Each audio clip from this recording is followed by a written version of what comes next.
I'm going to show you how to get the maximum spin out of all of your wedge shots.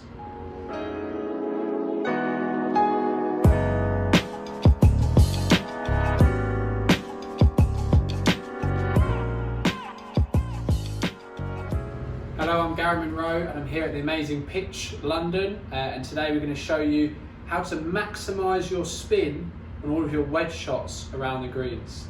So to do this, I've got my Callaway Mac Daddy Jaws sand wedge. I've got Callaway balls, my Foresight GC2 HMT system, where we can measure all of our strike location, our data, and see what our spin rate is. And I'm going to get you started. The main thing of the topic will be is strike location, but I'm going to get us started with some other variables that come into creating backspin.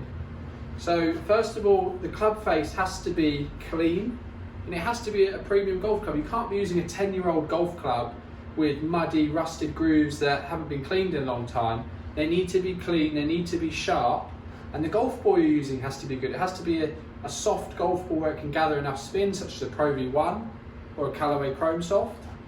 And then we're going to talk about the lie. Okay, if you've got a lot of grass in your way of your club face getting in the way, long rough, the ball's not going to be able to grip and get as much friction to create that spin. So the perfect situation to play this would be off a tighter fairway lie, new grooves, good golf ball, and then with the technique I'm about to show you now. Okay, so now we're going to talk about a terminology called spin loft. So what spin loft is, it's the gap between your dynamic loft and your attack angle. So what do these words mean? Dynamic loft is the loft at impact that you're presenting, not static loft. Static loft is the number on the bottom of your club. What we're using today is a 54 degree. Dynamic loft with a pitch shot that I'm playing today will be roughly around 45 degrees. And then we've got the attack angle. That's if your club is traveling up, down, or level. So right now this black is your attack angle. I'm hitting down on the ball around 5 degrees, so I'm going to angle this to 5 degrees. And then this white stick is my dynamic loft. So right now that's set at 45 degrees, okay? So you can see the gap between the black stick and the white stick. The bigger that gap gets, the more spin loft that is created, the more backspin you're going to get. Now this happens up to a certain amount. Once you get over around 60 degrees, it does not keep increasing. The club face is so open, the ball will slide up it, and backspin actually starts to reduce, but just the peak height of the shot and the launch angle increase. So what's really important to learn is club selection on this. We want you selecting your 54 degree, your 56 when you're trying to play these spinny shots around the greens. We don't want you using a pitching wedge, for example. If I take the loft down to a pitching wedge, you can see the gap has got smaller. If I now use my sand wedge or my lob wedge, you can see the gap gets bigger. So the key here is to maximize your spin loft and get your strike location perfect. I'm now going to show you the difference between a low strike location, which is going to be able to create hopefully more backspin as it creates more friction up the face, versus a high strike location. Talk about the differences in the shots. I'm going to hit some now.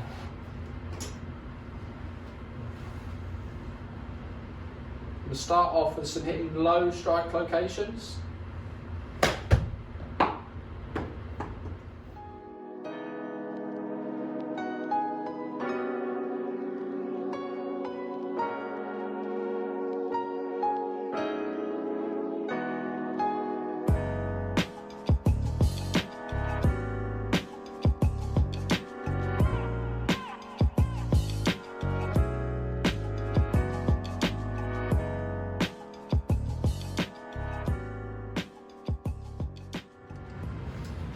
Now I'm going to hit some shots where I actually get the strike location much higher on the club face.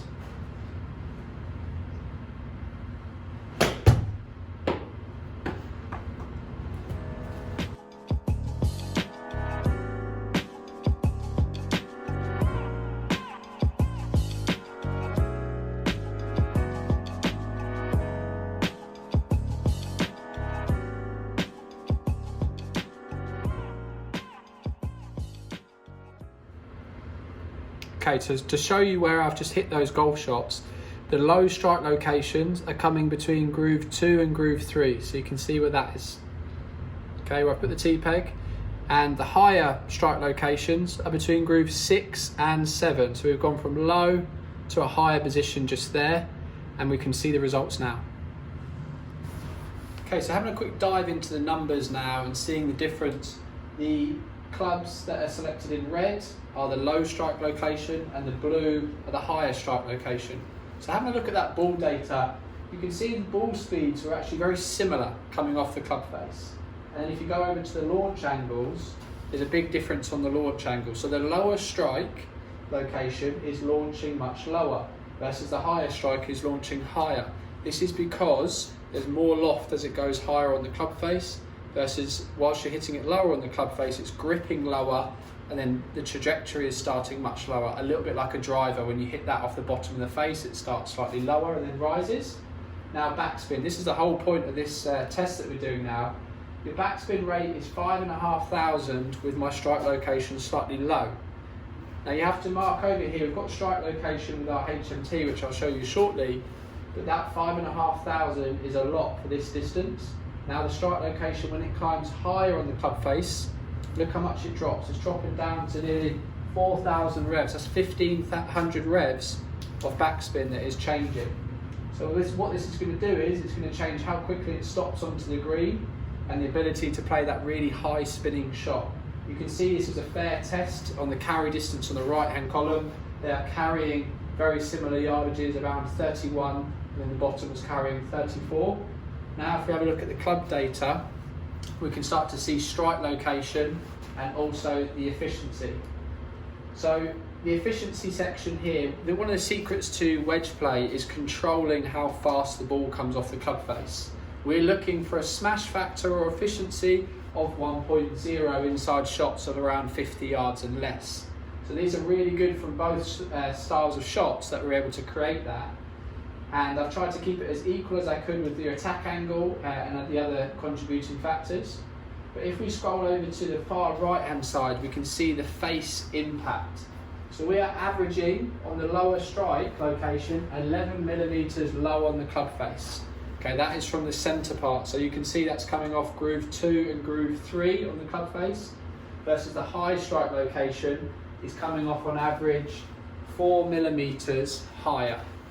So that's a big difference between strike location low and high, and that is the big contributing factor towards creating backspin. Right, so now you're thinking, how do I get this strike location low? So I'm going to give you 2 really good tips to get that strike location a little bit lower to maximise spin.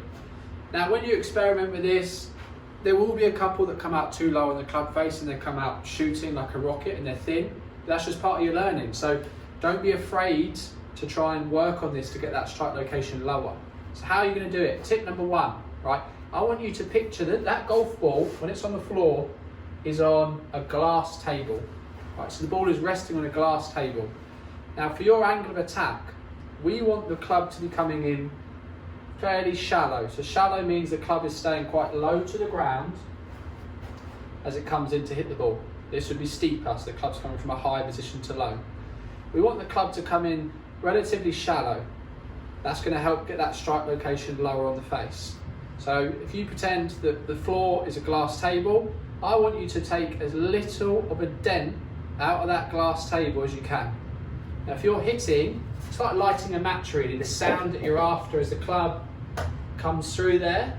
I don't want it to come all the way down crashing into the ball, because what that's going to do is it's going to put a dent in your nice table coming into the ground this way, that moves your strike location upwards. Okay, so as long as your setup is good and your shoulders are level at setup, if you can get that club to be bruising the glass table, that's going to help your angle of attack. Now drill number 2. This is for the follow through section. So what I want you to do is I want you to get an alignment stick, you can get a glove, you can put a tee underneath your armpit of your lead hand. Now what I want you to do is, we know that that club's going to come in shallow, but we want it, the handle and the grip, to begin to be travelling upwards as it comes through the shot. Okay, I don't want to see that club or that handle driving down. Drive it down, the strike comes up. So what we want to do is we want that handle and that body to be slightly coming upwards as it turns through.